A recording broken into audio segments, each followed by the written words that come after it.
Então, estamos aqui hoje para falar de um tema ainda relacionado com a gravidez. Como já perceberam, nesta fase estamos um bocadinho focados, não nos esquecemos de todas as outras necessidades, mas estamos um bocadinho focados na grávida, na gravidez, no pós-parto, em todas estas questões. Então o título da nossa live de hoje é Grávida, entende o que o teu corpo diz? Sim, porque o nosso corpo fala. E para falarmos um bocadinho sobre este assunto, nada melhor do que uma das nossas parceiras já há muito tempo, não é? Pessoal e profissional, que é a Sara Paz. A Sara é especialista em saúde materna, não é? E aquilo tem um nome todo muito grande, então vou deixar que ela se apresente. Obrigada, Inês. Sim, eu sou enfermeira, especialista em saúde materna e obstétrica, é o nome em português, e trabalho então há algum tempo com esta área da parte com os casais, na gravidez, no parto e no pós-parto, como a Inês disse. E sim, hoje vamos aqui falar sobre mais um tema da grávida. Essencialmente o nosso tema, assim, grosso modo, é saúde, ou seja, o facto de tentarmos entender o que o nosso corpo diz e da forma como o nosso corpo fala, chama-se saúde, não é? Entender sinais de saúde. Para quem não está muito familiarizado, perceber o que é isto dos sinais de saúde, não é? Porque estamos sempre tão focados na doença. Então agora gostava de pedir à Sara que falasse um bocadinho sobre isto, sobre o que é a saúde. Antes de irmos à grávida, não é? Mas de uma forma geral, o que é a saúde? Em que é que se reflete o facto de nós dizermos sou saudável? Será que somos? Uns sim, outros não. Sim, e nós estaremos sempre igual ao longo da vida, não é? É isso que a saúde também é. A saúde é um pouco o nosso bem-estar, não é? A forma como nós nos sentimos. Se nos sentimos bem, estamos mais saudáveis. Se não nos sentimos tão bem, estamos menos saudáveis. E há alturas em que estamos mesmo doentes, não é? É como se a saúde fosse assim um contínuo ao longo da nossa vida e nós vamos nos aproximando mais do maior bem-estar ou do menor bem-estar ou até no polo oposto mesmo na doença, não é? Onde estaremos. E tem um bocado a ver com isto. Então, os sinais de saúde são todos os sinais que o nosso corpo nos dá todos os dias e nos mostra e nos indica o que é que precisamos de fazer para nos sentirmos bem, não é? Como, por exemplo, eu ter sede. Não é? É um sinal de saúde, o meu corpo está a falar comigo e a dizer-me o que é que eu preciso, eu tenho que beber água, não é? Para ficar bem, para o meu corpo reequilibrar, porque ele tem uma determinada necessidade. Então os sinais de saúde são isso, e às vezes dão-nos alguns desconfortos, certo? E esses desconfortos, esses sinais que podem não ser tão agradáveis para o nosso corpo, implicam que nós tenhamos que tomar uma atitude, tenhamos que fazer qualquer coisa para reequilibrarmos o nosso corpo, para voltarmos a um bem-estar melhor. Tem sede, bebe água, não é? Tem sono, vai dormir. Exatamente. No fundo é atender às necessidades básicas, portanto, que na verdade muitas vezes são desconfortáveis, não é? Sim, se não as satisfizermos, não é? Claro. Então, é isso, se nós não satisfizermos as nossas necessidades, não vamos ter bem-estar e não vamos estar neste contínuo mais próximos do bem-estar total, ou seja, da saúde. Vamos nos aproximar da outra extremidade até eventualmente se continuarmos desenvolver uma doença. Vamos mesmo chegar à doença, não é? Claro. Sim. E por outro lado, qual é a diferença entre sinais de saúde, não é? Estes sinais que às vezes são desconfortáveis, e sinais de ausência de saúde, porque depois há aqui às vezes, em termos de linguagem, há aqui algumas confusões, não é? Sim, que são os tais sinais de risco, não é? Então, quando eu tenho alguma coisa que não me faz sentir bem, normalmente, usualmente, o que é que eu faço? Vou ao médico. E o médico o que é que faz? Avalia. O quê? Avalia se eu tenho algum sinal de risco, ou seja, se eu estou efetivamente doente, não é? Ou se estou na iminência de ficar doente. E eles de verdade estudaram para isso e fazem isso de facto muito bem, e felizmente em Portugal nós temos muito bons profissionais de saúde que são profissionais para tratar a doença, para resolver o problema. Temos muito bons profissionais e aí está tudo certo, e é esses profissionais que temos que ir. Quando eles diagnosticam alguma coisa, depois vão-nos propor um tratamento também, uma intervenção. Mas às vezes nós vamos ao médico e dizemos, não, mas olha, fizemos estes exames, eu observei isto, e não tenho nenhuma doença. Pronto, nós vimos para casa. Mas não nos sentimos bem, temos alguma coisa que nos provoca um desconforto, que não nos faz estar naquele bem-estar pleno. Então isso mostra-nos que, neste caso, já não temos um sinal de risco, porque o médico já avaliou e já nos disse que não temos, mas estamos com a ausência de um sinal de saúde. Nós, quando nos sentimos bem, temos saúde, não precisamos de fazer nada. Se não nos sentimos bem, nós precisamos de fazer alguma coisa. É tal e qual como eu ter sede, não é? É um sinal de saúde, mas é desagradável. Então isso vai me levar a tomar uma atitude. E isto é importante. Só que eu dou resposta à sede. Porque socialmente e familiarmente eu aprendi que quando tenho sede devo beber água. Só que há outros sinais que o nosso corpo nos dá que muitas vezes, ou que nós não aprendemos a olhar para eles da mesma forma como olhamos para a por sede. exemplo, Não é? dá-me um exemplo prático só para ficar mais claro. E isto às vezes depende das alturas da nossa vida, não é? Às vezes estamos ali e queremos acabar um trabalho. E temos que entregar o trabalho, temos um prazo para entregar o trabalho, mas já não conseguimos fazer mais aquele trabalho, já estamos extremamente cansadas, o nosso cérebro não está a dar mais rendimento, está-me a dizer, tens que ir dormir, tens que ir descansar, mas eu estou ali e insisto, não é? Até que não consigo mesmo fazer, por exemplo, o trabalho, até que me vou deitar, depois no dia a seguir faço aquilo em 5 minutos.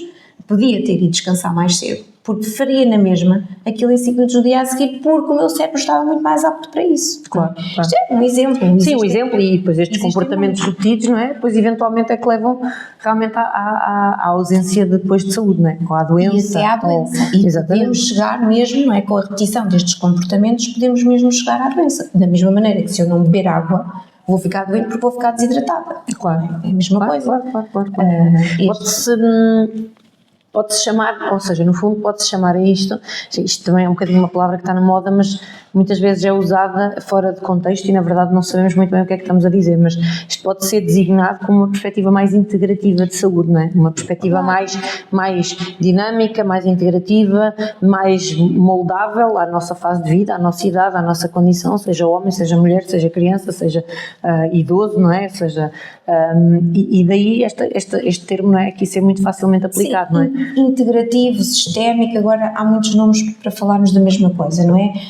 Aquilo que também se chama holístico, uma perspectiva que englobe a nossa parte biológica, física, mas também a nossa parte mental, por outro lado, e psicológica, mas também a nossa parte social, espiritual, não é? Portanto, integrativa quer dizer isto, quer dizer que eu tenho que olhar para mim como um todo e não apenas como um coração que pode estar a sofrer alguma coisa ou uma perna que se partiu ou qualquer coisa. Eu tenho que olhar para mim como um todo e mesmo que eu tenha uma perna partida, mesmo que eu tenha um problema qualquer num órgão qualquer, eu para restabelecer o equilíbrio do meu corpo, eu vou precisar de não só tratar aquele coração que pode estar ferido ou aquela perna que pode estar partida, mas também olhar para todas as outras coisas, para o meu fígado, por exemplo, para o meu intestino, para aquilo que eu como, para o meu sistema imunitário, e até depois para a minha parte emocional, para a minha parte espiritual, para tudo isso. Todo este bem-estar vai favorecer a cicatrização, a regeneração, a desinflamação. Isto está tudo interligado. Portanto, hoje fala-se muito nestas perspectivas integrativas que têm a ver com isso, que são perspectivas que olham para a saúde, precisamente. Certo. Sim, não invalidando de todo, lá está, o modelo biomédico, não, a questão não é essa, não é? E aqui, independentemente de termos uma doença, e aí temos que a tratar com o médico, naturalmente, ou não temos doença nenhuma e queremos só tratar da nossa saúde e queremos só promover a nossa saúde, avançar rumo àquela extremidade que é a saúde. Mas acho que mais que promover, na verdade, isto é uma opinião pessoal agora, que é, eu acho que se trata a saúde também, ou seja, tu tratas de manter a tua saúde, não é só promover. Promover é uma palavra, não é? Que nós na escola falamos muito, não é? A prevenção, a promoção, mas não acho que seja só promover a saúde, é efetivamente às vezes tratar a nossa saúde, mantermos a saúde que temos, não é? Não abdicar, certo, e não abdicar daquilo que para nós é a sensação de bem-estar, não é? Ainda que, há flutuações, há fases de maior esforço, de menor esforço, mas não, lá está, mas tratar de ser saudável, não é? Isto depois pode parecer pesado, não é? Parece que quando nós não estamos saudáveis a culpa é única e exclusivamente nossa. Não será tanto assim, em algumas situações sim, noutras situações situações não, mas é interessante perceber que realmente nós somos um agente ativo, não é? E não um agente passivo da saúde, não é? Não estamos só à espera de, olha bem, estou aqui, posso estar saudável ou não. Não, temos que ser ativos nesta... Temos que ser ativos, sim. Nesta jornada, não é? Temos que trabalhar com isso, não é? Podemos trabalhar, e hoje em dia há imensas ferramentas para trabalhar com isso, não é? Podemos pensar nos nossos estilos de vida a nível da alimentação, da suplementação, podemos pensar no sono e no repouso, podemos pensar no exercício físico, são assim os grandes pilares da nossa saúde, não é?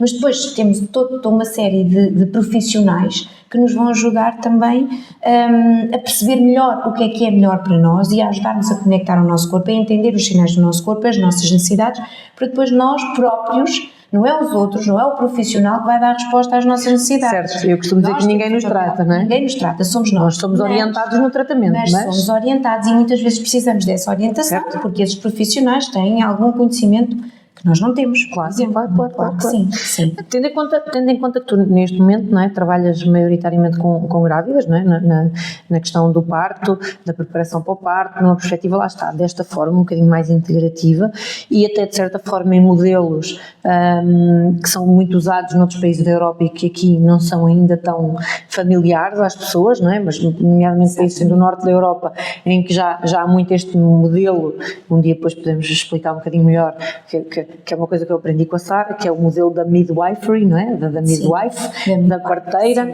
e da parteira aqui como uma peça fundamental, não só num contexto hospitalar, mas noutros contextos, não é? Como é que nós aplicamos estes sinais de saúde e como é que educamos a grávida a reconhecer aquilo que o seu corpo diz, não é? Visto que há muitos mitos, há muitas crenças da normalidade. E eu digo muitas vezes nas minhas consultas, não necessariamente nas grávidas, mas ser normal é diferente de ser frequente.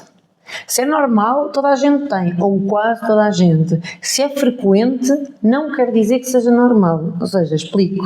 E penso que isto se adapta a quase tudo na nossa vida, não é? Que é, nós tendemos a normalizar sinais e sintomas só porque são frequentes e acontecem em muitas pessoas. Não é? A dor lombar é frequente. Não quer dizer que seja normal. Estás grávida e a tua barriga agora está muito grande, é normal, não é? Certo. Tenho vómitos. É normal, todas as grávidas têm. Certo, não é normal, é frequente. Não é? Sim. E é um bocadinho preciso mudar esta mentalidade no sentido de, sim, e já vamos falar um bocadinho disto, há toda uma série de sintomas que são frequentes, mas também é preciso ensinar as pessoas a geri-los. Primeiro, para que se minimizem, ou seja, até que não apareçam, mas se aparecerem, efetivamente, o que é que eu vou fazer com eles? E não vamos falar de coisas bicudas, não é? Mas de coisas frequentes. Que muitas grávidas, mas não todas, e fiquem atentos, porque é assim, nem toda a gente tem estas queixas. Então, porque é que há mulheres que passam tão bem? A gravidez é um estado de graça incrível. Exatamente. E outras que é um estado de desgraça, não é? Porque é todo um desconforto dos pés à cabeça, não é?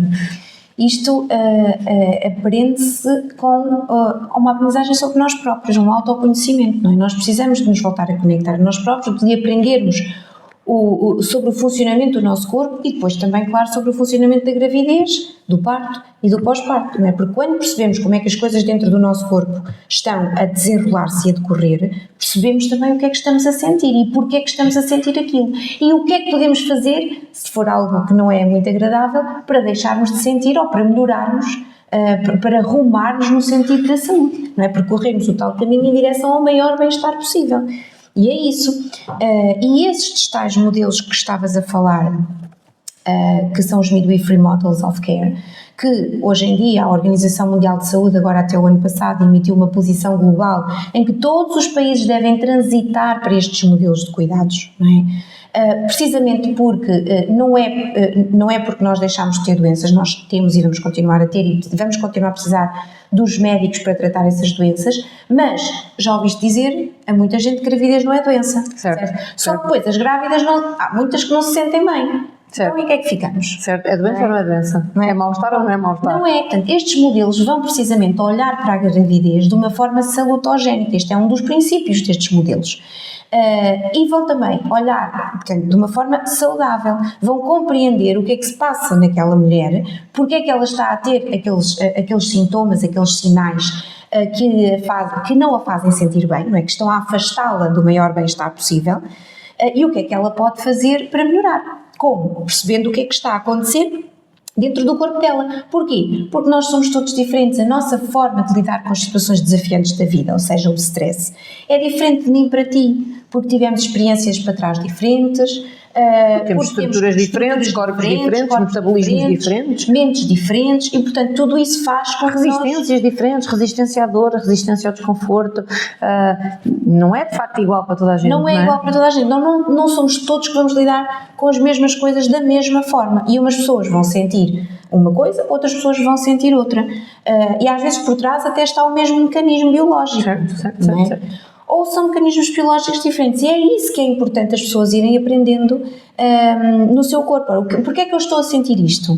Isto significa que está tudo bem, que as coisas estão a funcionar como devem estar a funcionar, ou não? E eu devo procurar um médico.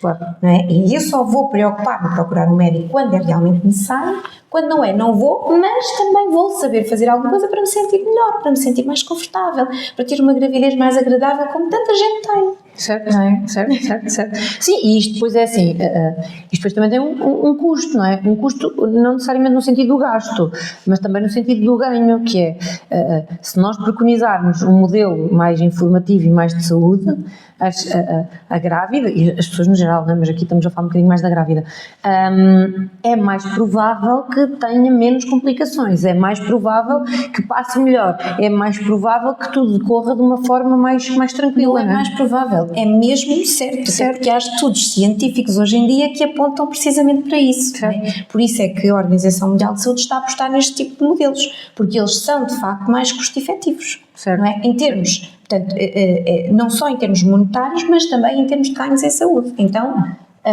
não é? Certo. E isto leva-nos também a uma coisa que é muito importante, que é a responsabilização pela nossa própria saúde, não é? Não deposito no profissional, não chego ali e não digo, olha, eu tenho isto, faz o que tens a fazer para eu ficar melhor. Não, sou eu que tenho que perceber, que procurar e que arranjar estratégias para melhorar. Eu tenho que procurar o profissional para ele me educar, não é? Para saber o que é que se passa. Para ele me educar no sentido de me dar o feedback de isto. No teu corpo normaliza-se desta forma e acontece porque, isto, não é? No teu corpo está-se a passar isto. Então agora que estratégias é que tu podes, não é? Só eu é que sei o que é que me acalma. Agora eu vou ali, tu estás a sentir náuseas, muitas náuseas e vómitos porque o teu corpo não está, e isto pode ser inconsciente, não está a conseguir lidar com o stress que está a acontecer nele, que é o stress inerente ao primeiro trimestre, que acontece sempre porque está a gerar-se uma nova vida, que é um corpo estranho para o nosso corpo, mas que ele ao mesmo tempo não pode anular, claro, é um tesouro. Claro. Então, o que aquela mulher tem que perceber, e o feedback que eu como profissional lhe vou dar é: tu não estás a conseguir lidar com o stress, o teu corpo não está a conseguir lidar com o stress e está a provocar-te esse desconforto, ele está-te a gritar, está-te a dizer, olha, faz alguma coisa para te acalmares, para eu me acalmar, o corpo. Certo. E agora o que é que eu vou-lhe dizer? O quê? Olha, vais ali, fazes uma massagenzinha na cabeça, ficas melhor. Porque eu, profissional, adoro massagens na cabeça, mas ela pode odiar. Odeia que mexam não na gosto de mexer na cabeça. É claro que isto não vai resultar, não é? Claro, Portanto, eu vou-lhe dar a possibilidade dela olhar para determinadas estratégias que são dela, certo, não é? Certo. Mas através do seu autoconhecimento. Eu vou-lhe dar o conhecimento e depois ela vai tomar as decisões. Porque há uma normalização das coisas, ou seja, não só na gravidez, no parto, no pós-parto, como em muitas coisas, que é A mais B igual a C, não é? Ter náuseas, vómitos no primeiro trimestre é normal. Se calhar não é? Ter dor lombar perto do termo também é normal. Se calhar não. Se calhar também não é? Ou seja, isto quer dizer, por exemplo, no caso da dor lombar, aquele corpo musculoesquelético, neste caso, se calhar não está nas melhores condições, por exemplo, para ir parir, não é? Por exemplo. E há muito esta normalização que é, e mesmo na preparação para o parto, a dito mais convencional, não é? Aquilo que muitas vezes se transmite são estratégias objetivas, que servem para algumas pessoas, está tudo bem, não é? O chegar lá e saber como é que eu respiro aqui, como é que eu respiro ali. Mas como é que eu faço força no período expulsivo? O problema é quando não corre dessa forma, não é? Ou seja, certo, é muitas vezes importante... essas estratégias não resultam para aquela pessoa, porque eu não consigo respirar assim como me ensinaram, ou porque eu não consigo fazer força daquela maneira, porque eu não estou a entender o que é que está a acontecer e não consigo fazer nada. Não consigo fazer isso. E é certo que há muitas de nós, mães grávidas, que gostam mais do prato feito, não é? Do que da receita. A receita dá um bocadinho mais de trabalho a fazer, não é? Mas para outras não, para outras é super importante perceber como é que o bolo é feito, não é? Não é só ter o bolo pronto. E aqui isto é um processo que eu acho que é muito importante, é um bocadinho que nos traz aqui, que é realmente entender de uma forma mais consciente para quem assim o fizer sentido, e a verdade é esta, clinicamente temos muita gente que sente, e no meu caso eu lido mais com o pós-parto imediato, que sente que queria ter feito de outra maneira, que deveria ter feito de outra maneira. Mas porquê? Porque só no fim do processo passado é que muitas vezes nós temos a consciência do impacto desta coisa incrível, não é?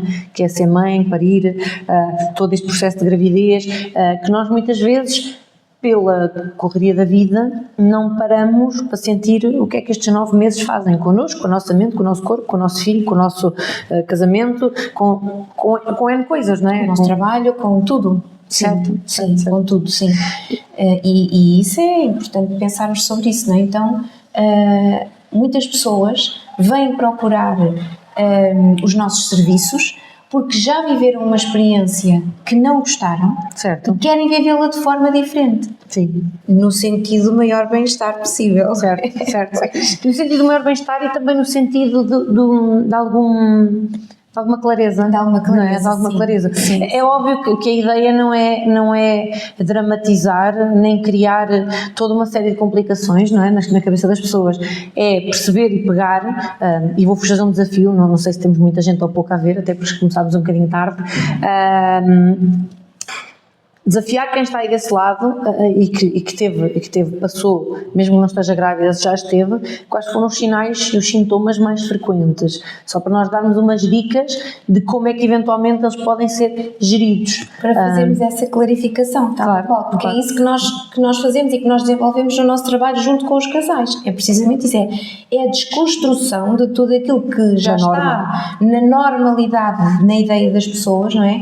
E chegar depois dentro daquilo que se está a passar realmente com elas. E quando fazemos isso, há uma transformação, há uma mudança naquela pessoa, porque ela passa a entender-se e depois passa a satisfazer as suas necessidades. Lá está, passa a beber água quando tem sede. Certo. Uma partilha, bora lá. Sim. Queremos, claro, queremos. Eu passei os meus primeiros 3 meses a vomitar constantemente. Cheguei a vomitar 17 vezes por dia. Estão a contar porque era surreal. Perdi 7 quilos no primeiro trimestre. Não tolerava nada. Nem água podia beber. Nem conseguia comer com as gengivas em sangue. Foi difícil, mas depois do nada tudo melhorou. Incrível no nosso corpo. Eu não saí do hospital porque também apanhei gripar, o que não ajudou na altura, então foi mais difícil superar emocionalmente e fisicamente. Foi muito difícil controlar a minha mente. Sandy. Ok. Romantizava muito a gravidez, desculpem. E depois calhou-me uma gravidez difícil. Pois, às vezes nós estamos muito bem preparados para aquilo que nos vai acontecer, porque não temos noção daquilo que se passa no nosso corpo. E é um bocadinho tentar desconstruir agora isto. Ela deu aí 2 sintomas, um que foi os vómitos e outro que foi... 17 vezes por dia, não sei se quem está a ouvir percebeu. E começo por falar nisso. Portanto, de facto, vomitar 17 vezes por dia e não tolerar nada pode significar um sinal de risco e uma patologia, não é? Há uma coisa que se chama hiperemese gravídica, que é precisamente estes vómitos incoercíveis que a pessoa não consegue tolerar nada, e aí podemos estar perante uma patologia, portanto, alguma coisa que já está tão desalinhada no nosso corpo, o nosso corpo está de facto doente e precisa de tratamento. Okay? E isto pode acontecer. Portanto, eu não sei agora especificamente na altura, quando temos um caso concreto, podemos ir analisar. Agora não consigo especificar, mas podia estar perante isso, ainda que quando ela descreve que do nada passou, faz-me logo suspeitar que se calhar não era nenhuma doença, não é? E era apenas o seu corpo que não estava a conseguir lidar com o desafio que estava a acontecer, ainda por cima com a gripe A, não é? Ou seja, tudo isso era um fator muito estressor para aquele corpo que já estava ele próprio numa atividade imensa, porque se nós olharmos e repararmos, o primeiro trimestre é aquele que vai construir tudo. Nós menosprezamos muito o primeiro trimestre, não é? Mesmo o bebê no final do primeiro trimestre é todo construído. É um bebê, é deste tamanho, tem coração, tem os seus órgãos, tem o seu cérebro. É incrível. Portanto, o seu sistema neurológico é o primeiro a ser desenvolvido, é o mais complexo a ser desenvolvido, é o que gasta mais energia, que é aquele que muitas vezes já está desenvolvido quando nós descobrimos até a gravidez, não é? E não sabíamos porque é que andávamos a sentir-nos assim e assado. E tem a ver com isto, portanto, há aqui uma questão que nós precisamos de entender neste primeiro trimestre da gravidez, que era aquilo que eu já dei um toque há bocadinho. Quando o nosso corpo engravida, não é? Vem uma célula do pai e uma célula da mãe que se junta e forma uma célula completamente nova, certo, que não faz parte do corpo da mãe. Só que essa célula está dentro do corpo também. E o nosso corpo, normalmente, tem uma coisa que se chama, que é fantástica, que é o sistema imunitário que nos protege, não é? E que tende a dar cabo dessas coisas que não fazem parte do nosso corpo. Então induz um stress gigante, não é? Pronto. Então, o nosso corpo, por um lado, está sob uma atividade imensa, não é? Portanto, imaginem aquilo que nos faz agora estar aqui, por exemplo, a falar nesta live, que nos faz trabalhar, que nos faz fazer o almoço, que nos faz dar uma caminhada, usufruir de um dia de praia com os amigos, tudo isso é o nosso sistema nervoso, portanto, são os nossos mecanismos de stress. Portanto, o stress é uma coisa positiva, a não ser que seja demasiado prolongado e em demasia aí torna-se patológico, é o tal chamado de estresse, mas é o stress que nos faz viver, não é? O stress traz-nos para a ação, não é? O stress muitas vezes é mal amado. Sim. O equilíbrio entre a calma e o stress são fundamentais, não é? Exatamente. Agora, nós não podemos estar sempre em stress, senão entramos em distress, então temos que nos acalmar, entre aspas, de vez em quando. E de facto, quando nós engravidamos, o nosso corpo está sempre a produzir aquelas hormonas que o fazem a ativar, porque ele está sempre a trabalhar, está sempre a funcionar para formar aquele bebê. E isto é extremamente cansativo, extremamente exaustivo, não é? Por um lado. Depois, por outro lado, ele tem que desativar o sistema imunitário, de alguma forma, para que o sistema imunitário não dê cabo deste bebê que lhe está a dar tanto trabalho, e é um tesouro que ele está ali a construir. Claro, claro. Então, ao mesmo tempo, e para desativar o sistema imunitário, o nosso corpo precisa efetivamente de ativar os seus mecanismos de stress e desativar os mecanismos de relaxamento, de certa forma, porque o sistema imunitário funciona naquilo que nós chamamos o nosso sistema nervoso parasimpático, que é o que nos vai permitir sair do stress, relaxar e acalmar. É o sistema da regeneração, é o sistema da imunidade, é o sistema da calma. Pois, e precisa que o nosso corpo esteja quieto e sossegado para poder dar energia a estes, para eles agora trabalharem. Mas estes agora, como não podem trabalhar, então não vamos estar ali calminhos, vamos ativar tudo o que é stress no corpo, que é para eles não ficarem ativos e não destruírem este tesouro. Não fazer uma reação autoimune, não é? As reações autoimunes têm muito a ver com este desajuste. De uma forma simplista, mas... De uma forma simplista, mas é isso tal e qual. Então, reparem, agora percebemos que o nosso corpo está num grande desafio e num grande stress no primeiro trimestre, certo? Agora vamos pensar que todos os nossos órgãos e sistemas funcionam por ação do nosso sistema nervoso, ou do simpático ou do parasimpático. Por exemplo, a nossa bexiga tem uma ação mais simpática, não é? Ela para funcionar precisa da ativação do stress, do simpático. Precisa da adrenalina, precisa de um sistema rápido de ação. Mas, por outro lado, o nosso sistema digestivo precisa do parasimpático, precisa do relaxamento. Por isso é que nós, às vezes, depois do almoço, nos apetece fazer uma cestinha, que é para quê? Para eu conseguir fazer bem a digestão. Então, reparem que no primeiro trimestre não há relaxamento, só há o stress, só há ativação. Então o meu sistema digestivo não vai funcionar em pleno, vai ter grandes desafios para conseguir fazer a digestão de todas as refeições que eu estou a fazer. E há uma coisa curiosa, desculpa interromper, que há uma coisa curiosa, que é, se nós pensarmos bem, é no primeiro trimestre que nós não adaptamos em nada à nossa vida, não é? Porque muitas vezes nem sabemos que estamos grávidas, porque fisicamente ainda consideramos que estamos bem, ou seja, o corpo está ali naquele stress, não é? E ele não consegue ativar o parasimpático. E isto depois é engraçado, porque depois há aqui muitos mecanismos que são, isto é para toda a gente, ou seja, isto é muito o que nós tratamos e estimulamos no bebê. E então o parasimpático, que é um sistema lento, ao contrário do outro, que é um sistema de ação rápida, não consegue acordar, não consegue ativar-se. É responsável muito, em grande parte, pela digestão e pelo sono. Então o que é que acontece? Nós, já é um fenómeno normal, não é? Este ortossimpático otonista, é um palavrão espetacular, ou seja, este excesso de ativação simpática, e nós ainda na nossa vida não damos a débias, não é? Então imaginem, não é? equilibramos, porque se o meu corpo está a ativar, como é que eu estou no primeiro trimestre é tranquilo, não é? Não há grandes coisas, porque é que eu vou parar? Claro, não é? estou na homeostase quando equilibro o meu corpo, não é? Tem um fator estressor, eu vou ali a fugir à frente de um cão, começo a correr desalmadamente, simpático, mas depois a seguir, estou salvo e acalmo. E reequilibro, não é? Aqui na gravidez eu vou lá acima, o meu corpo está a puxar porque precisa, e se eu não faço nada para de vez em quando vir cá abaixo, restabelecer, curar, regenerar, ele não vai aguentar, não vai conseguir lidar com isso tudo.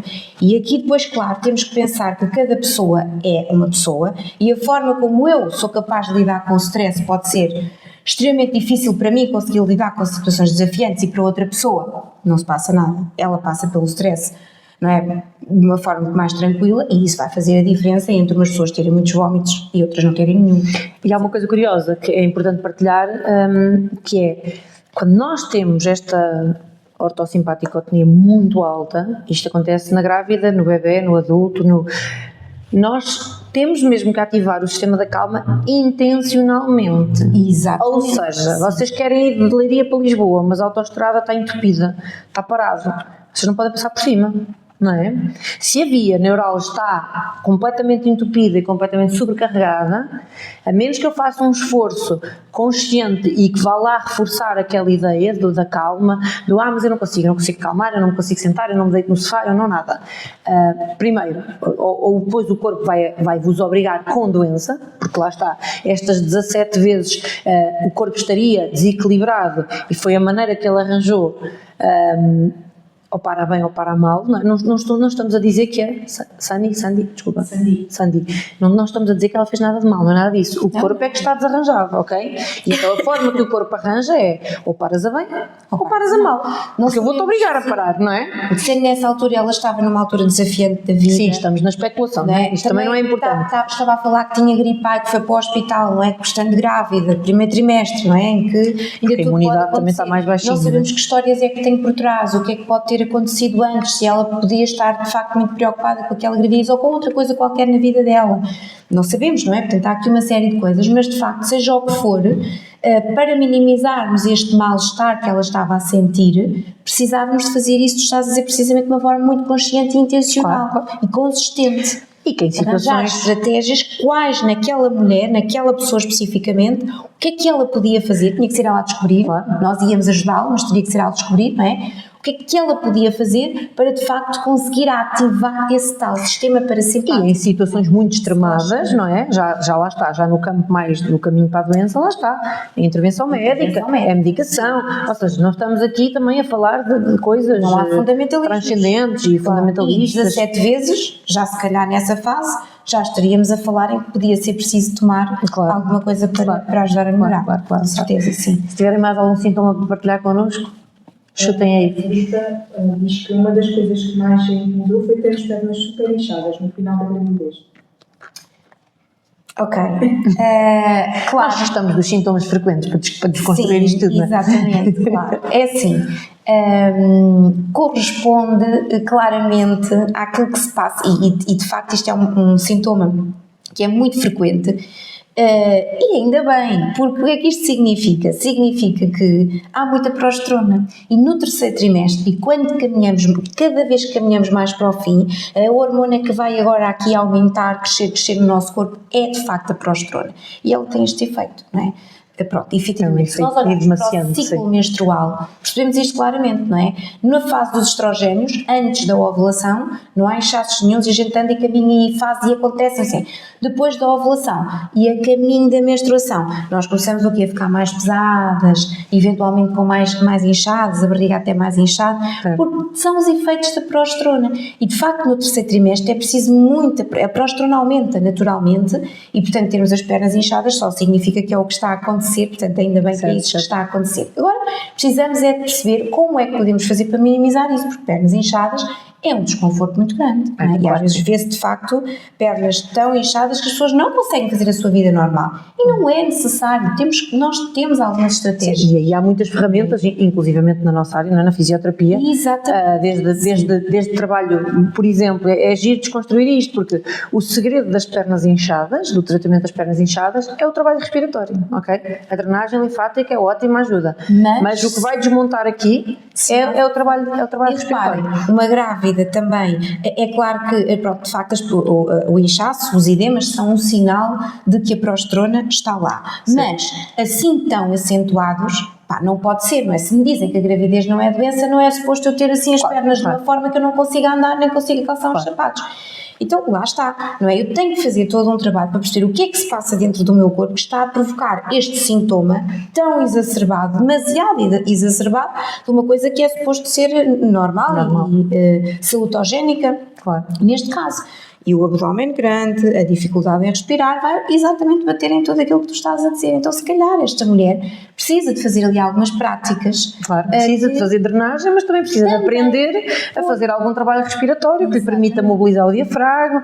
E isto são coisas que realmente são autónomas, nós conseguimos ensinar para que o outro faça, não é? Porque às vezes as grávidas dizem, eu faço a drenagem linfática, é muito bom, fico muito melhor, mas passados 2 dias estou outra vez na mesma.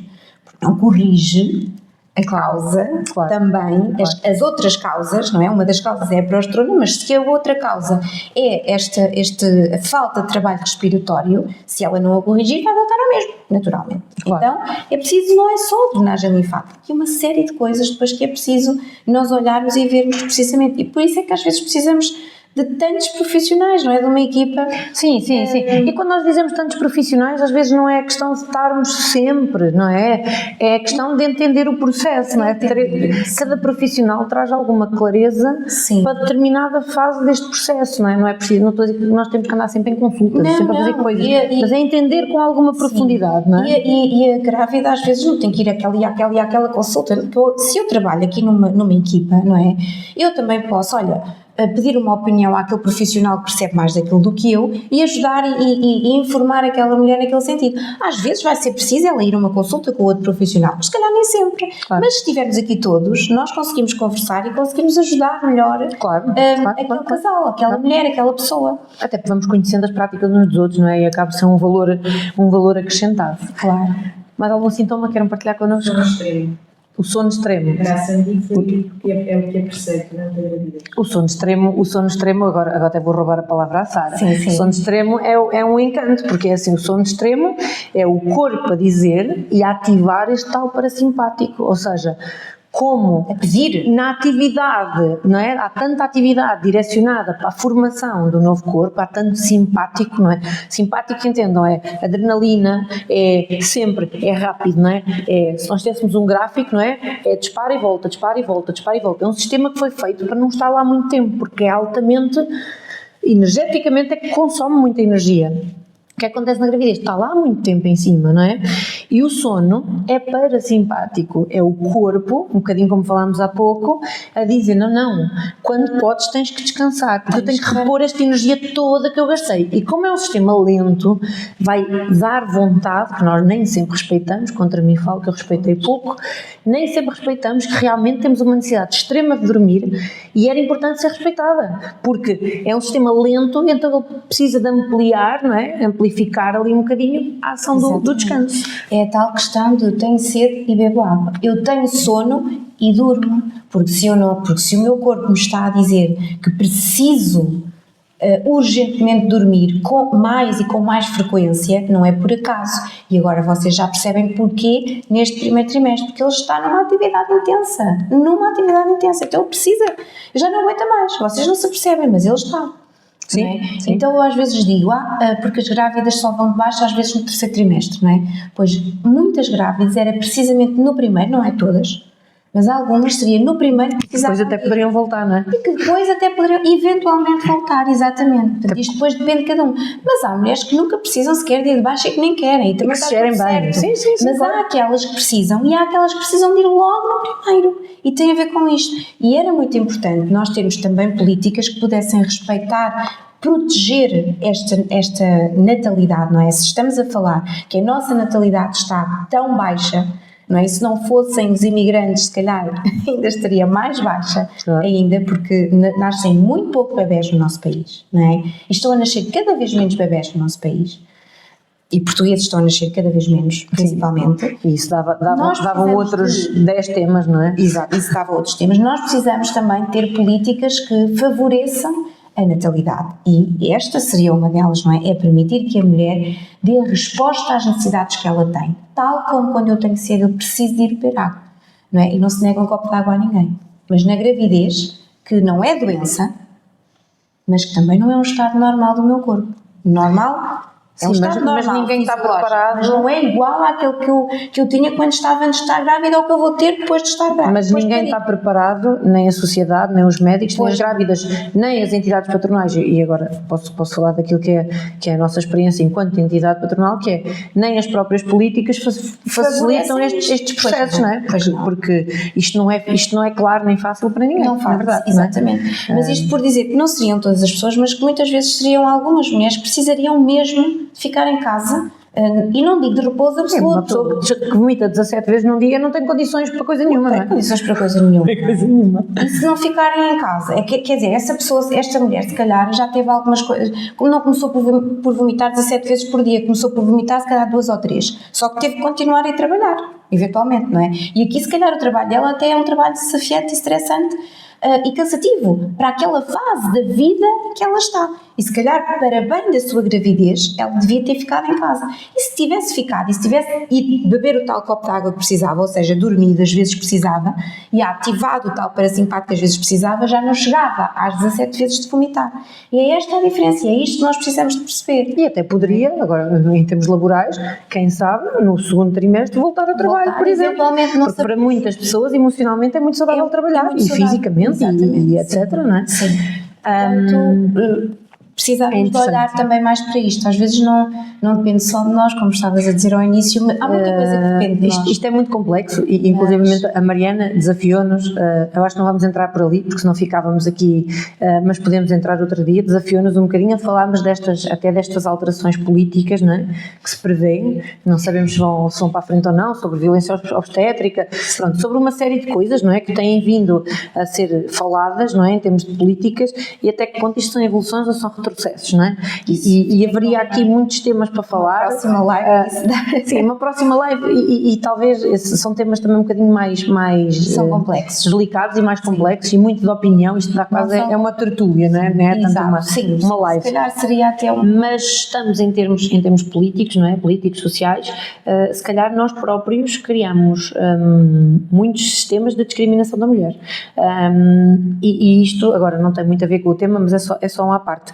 Eu digo muitas vezes que às vezes o que é discriminatório para a mulher não é o parto, nem o pós-parto, nem a licença. É todo um processo que é muito pouco claro, não é? Do retorno ao trabalho, e que não respeita ninguém. Não respeita a mulher, não respeita o bebê, nem respeita o patrão. E é importante falar disto, não é? Porque não há respeito por ninguém. E isto reflete muito quanto a nossa mentalidade é difícil, não é? E quem sofre com isso, acima de tudo, são as famílias. Porque a mulher é a maior cuidadora no mundo, não é? Da família. A mulher é a cuidadora da família. Portanto, quem sofre no meio disto tudo é toda a gente, não é só a mulher. A discriminação à mulher tem um impacto na família toda. Mas a discriminação à mulher também é causada muito por políticas. Imagina, eu falo muitas vezes disto, acima de tudo, e posso criar aqui os besílios, mas sou completamente a favor de direitos sociais. Mas, por exemplo, a volta ao trabalho de uma mulher que trabalha menos de 2 horas por dia, e eu não tenho nada contra, absolutamente, mas acho que direitos sociais são garantidos pelo Estado. Nós temos um Estado social. Não são garantidos pelo patrão. Isto põe a mulher numa desvantagem brutal. Claro. A todos os níveis. Porque aquele patrão vai querer apostar menos naquela pessoa, vai-lhe dar uma pior progressão de carreira, porque é assim, se fosse como noutros países, e há vários exemplos, em que a pessoa volta, por exemplo, há países em que a pessoa volta e vem a meio tempo e recebe um ordenado por inteiro, pago metade pelo patrão, metade pelo Estado. Sim. Isto é um fator muito diferente, em que o patrão sabe para o que é que conta, mas também sabe o custo com que conta. Isto são temas muito complexos e que inclusivamente incutem um stress na mulher, na família, na entidade patronal e em toda a gente. Em toda a gente. Isto era importante, não é? Isto também ser Isto é políticas. E isto não incentiva em nada a natalidade. Não. Porque nós hoje em dia também temos muitas mulheres dedicadas à carreira, não é? E elas têm esse direito. Mas também têm que saber em que moldes é que voltam, não tendo que abdicar de ser mães, porque isto é aqui muito... Porque os pais não têm que abdicar de ser pais para terem a mesma progressão no seu trabalho. Claro. Então, são questões muito profundas e bastante difíceis, não é? Uma questão de equidade, quer dizer, se a mulher e o homem, a mãe e o pai têm papéis diferentes, não é? Têm papéis diferentes na família, têm as suas profissões e precisam e têm o direito de ter a possibilidade de exercer as suas profissões e de exercer os seus papéis de pai e de mãe, porque ninguém retira essa possibilidade ao pai. Porque é que retiram à mãe? Porque temos que lhe dar a mesma oportunidade, mas a mesma oportunidade não significa dar as mesmas coisas, oferecer as mesmas regalias, porque os papéis são diferentes. Claro, não é? claro que sim. Então claro é que isto. sim. Então Claro não que sim. podemos estar ali a dizer... Mas não temos que colocar a mulher numa posição em que, para ela manter o seu trabalho, não é? Ela tem que abdicar de direitos sociais, ou então que o seu patrão tenha que lhe garantir estes direitos que são sociais, tem não é? que ser... Isto tem que ser papéis muito bem definidos, não é? Tem que ser o Estado a assumir isso. Claro, também, claro. não é? Por isso é que isto é Mas política. pronto, chegámos aqui, estamos a falar de stress, já estamos aqui a... Mas também Desculpem o à parte. importante. Mas pronto, isto também é importante no sentido dos direitos, dos deveres, não é? E há aqui muita coisa que realmente onde as coisas não têm qualquer tipo de equidade. Mas vamos voltar aos sintomas, não sei se há mais algum sintoma, Mariana.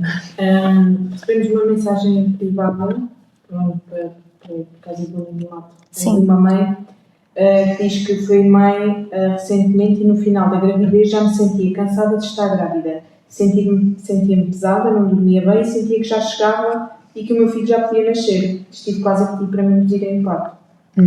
Ok. Isto é um sintoma muito frequente. É. E é um sintoma, não é? Não é uma... É um sinal. É um sinal, É um exatamente. sinal, não é um problema, é um sinal de saúde. O que é que isto significa? Uma quantidade tão grande de progesterona que mostra que aquela gravidez chegou ao fim. Portanto, isto significa o quê? Que aquela mãe a qualquer momento vai entrar em trabalho de parto. Ou seja, o seu bebê já disse: mãe, estou pronto, agora é contigo. Então o corpo da mulher, a partir de agora, ela vai entrar em trabalho de parto quando o seu corpo estiver pronto, porque o bebê já disse: eu acabei de estar completozinho, já posso nascer. E isto é aquilo que a mulher sente no fim, quando termina a gravidez. Ela terminou a gravidez, acabou, o bebê está completo, está feito. E ela vai sentir isto. Portanto, são estes, e há outros sinais também que as mulheres sentem quando a gravidez chega ao fim. Então, se ela sentiu esse sinal, tenho a certeza absoluta que passado pouco tempo, e depois isto, claro, depende também do grau de stress a que o seu corpo se encontra, porque se for muito, ela não entra em trabalho de parto. Mas mexe muito com o emocional da mãe, não é? Porque esta sensação de estou farta de estar grávida, não é? Que mãe sou eu, quero que o meu filho, não é? Quero despachar o processo. Mas se ela perceber o que é isto, não é? Desmistificando o que é isto, não, afinal isto significa que o meu filho está a falar comigo e está-me a dizer: que alívio, até já não me sinto mal por isso. E às vezes basta isto, não é? Basta esta tranquilidade de entender o que é que se está a passar e desculpabilizar-se, não se culpabilizar por aquilo que está a sentir, não é? Para que as coisas fluam, para entrar logo a seguir em trabalho de parto. Sim, tu retiras a culpa e retiras este peso, não é? A grávida relaxa, não é? E as fêmeas não vão parir em perigo, não é? Vão parir na tranquilidade.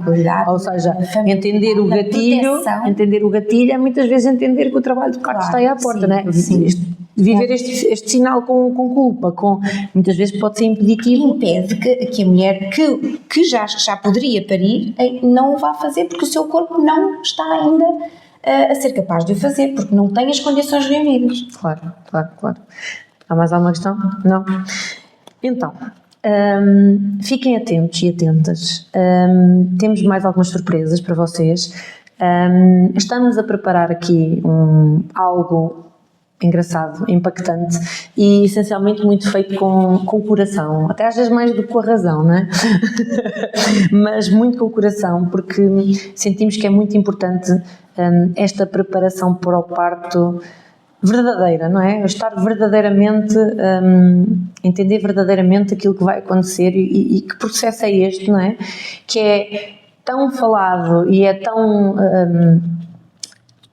comentado, mas na verdade eu acho que está muito longe de ser entendido, não é? Está muito longe de serem uma série de exercícios, ou uma série de respirações, ou uma série de indicações. Está tudo bem, se isto para vocês vos faz sentido, está tudo bem, mas aquilo que nós sentimos enquanto mães, enquanto profissionais, é que para muitos de nós não faz sentido, ok? E então decidimos criar algo que é um bocadinho diferente, e fiquem atentas porque para breve teremos novidades, teremos mais lives, mais conteúdo, mais informação, mas também temos aí um programa que estamos a preparar que eu acho que vai mudar o jogo. Entretanto, hoje vamos deixar disponível ali no link da nossa bio aqui da Fisioine. A Mariana diz que já está. Se a Mariana está a dizer, é que já está. Um pequeno teste. Para quê? E pode-se aplicar, não é? Quem está grávida e se por algum motivo vocês até não estão, mas já estiveram e têm alguma curiosidade, é um pequeno teste para entender o quanto a grávida se sente realmente preparada e o quanto já pensou em alguns temas, ok? Neste caso este teste não fala lá muito de sintomas, mas fala de situações que muitas vezes são importantes e nós não lhes damos a devida atenção. Então, ou se pensarem em estar, certo, não estão, mas podem voltar, querem estar, podem estar, exatamente. Podem fazer o teste. E então desafio-vos, desculpem, a fazer este questionário. É muito simples, ok? Arroba 2 minutos da vossa vida, e para nós é muito interessante no sentido de nós também recolhermos informação e percebermos o que é que as pessoas sentem, o que é que as pessoas acham, ok? Depois, como no finalzinho, recebem um e-mail com uma checklist depois para vocês, para imprimirem, para porem lá o vistozinho, se pensaram, se não pensaram. Mas pronto, isto é só o primeiro de muitas coisas que temos para vocês, e fiquem atentas porque temos aí um programa na gaveta que está para sair cá para fora. E vou deixar a Sara encerrar a live aqui com um pensamento para todos nós. Vão lá preencher o teste, está bem? Fizemos para vocês. Sim, vão lá preencher o teste porque está muito interessante e vai-vos dar insights interessantes. E deixo-vos assim com a mensagem que nós queremos passar hoje, que é o nosso corpo é de facto muito sábio, portanto aprendam a escutá-lo, porque se aprenderem a escutá-lo vocês vão conseguir caminhar rumo ao maior bem-estar, à vossa saúde, a viver uma vida plena e feliz. E com isto nos despedimos. Obrigada por estarem desse lado. Obrigada. E dúvidas, questões, alguma coisa que queiram perguntar em privado, nos comentários, falem connosco, ok? As vossas dúvidas nós respondemos. Ok. Obrigada e uma boa noite. Bom descanso. Tchau.